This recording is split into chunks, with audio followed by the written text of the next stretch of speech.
Bonjour et bienvenue dans ce nouvel épisode de la série Le zinc, un matériau éco-responsable, construire pour l'avenir. Dans ce troisième volet, nous serons avec Valérie, responsable prescription Grand Nord chez Reinzinc France. Alors quelles sont les bonnes raisons d'utiliser le zinc Reinzinc ? C'est ce dont nous allons parler tout de suite dans Le zinc recyclable à l'infini, un rôle majeur dans la transition écologique. Valérie, bonjour. Bonjour Juliette. Vous êtes notre experte en zinc Reinzinc et nous allons aborder aujourd'hui le sujet de l'utilisation du zinc dans la construction et en quoi ce matériau est innovant. Mais alors tout d'abord, on va parler esthétique. Qu'apporte esthétiquement le zinc dans l'imagination d'un bâtiment ? Il est vrai que le zinc joue un rôle majeur dans l'apparence globale d'une structure. Comme on a l'habitude de le dire, le zinc magnifie la construction d'un bâtiment. Il est naturellement élégant et intemporel et il va apporter des accents authentiques, épurés et dynamiques en fonction des finitions et coloris.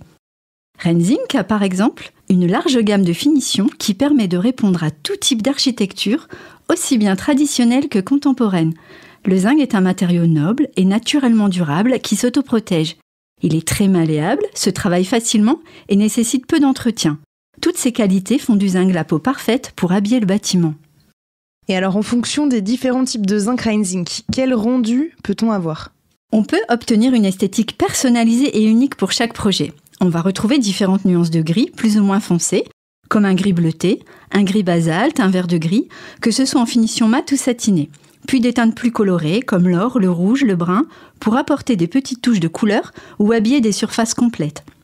Les pré-patina clairs ou pré-patina ardoise s'intégreront parfaitement à une architecture traditionnelle, comme de la pierre de taille, de la pierre de meulière ou de la brique, tandis que les gammes granum ou prismo correspondront plus à une architecture contemporaine.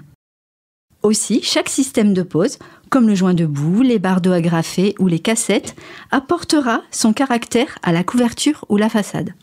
On aura des joints très prononcés ou plus discrets, des éléments très réguliers ou plus aléatoires. Il y a donc une infinité de possibilités.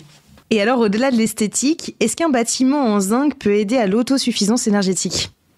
Atteindre l'autosuffisance énergétique passe par différents facteurs, comme l'amélioration du confort thermique du bâti ou la production d'énergie.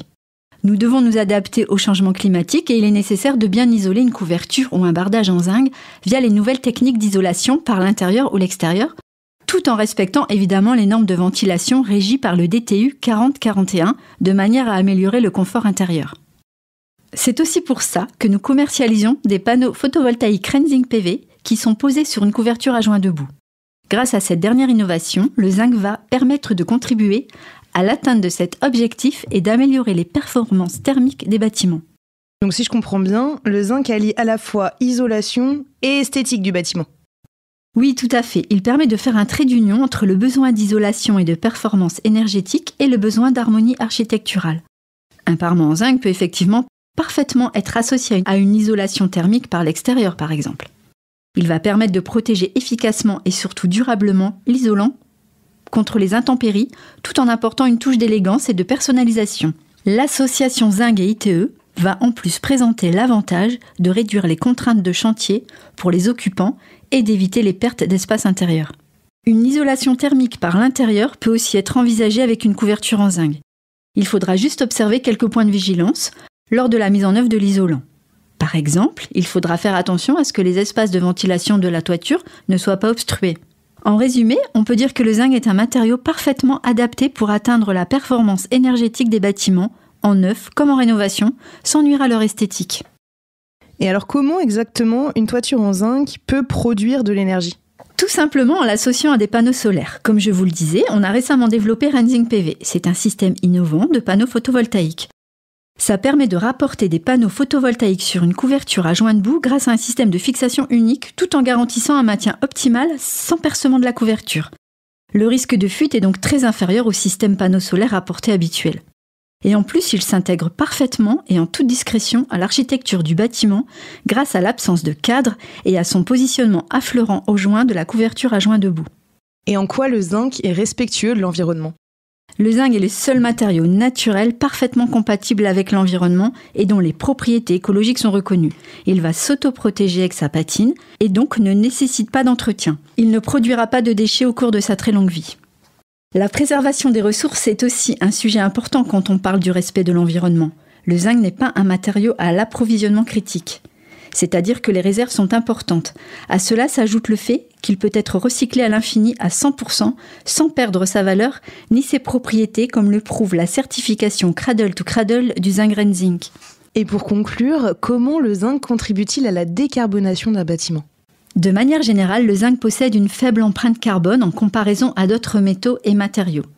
Si l'on compare à l'aluminium, le zinc émet 2 fois moins de CO2, seulement 3,05 kg de CO2 par kilo de zinc naturel, comme on vous l'expliquait dans le premier épisode. On est allé encore plus loin en développant Pré-Patina EcoZinc qui utilise de la matière première à encore plus faible empreinte carbone pour sa production en utilisant les énergies renouvelables. Avec ce produit, Renzing est le premier fabricant de zinc pour la construction à réduire ses émissions carbone de 50%. Le zinc va donc bien contribuer à la décarbonation d'un bâtiment. Merci beaucoup d'avoir été avec nous pour cet épisode de Le zinc, un matériau éco-responsable, construire pour l'avenir. Le mois prochain, nous allons nous demander quel impact a le zinc en termes de confort intérieur. Si vous souhaitez être informé de la sortie du prochain épisode, n'hésitez pas à vous abonner à notre chaîne de podcast. Et pour approfondir, rendez-vous sur nos réseaux sociaux ou sur notre site internet www.reinzinc.fr.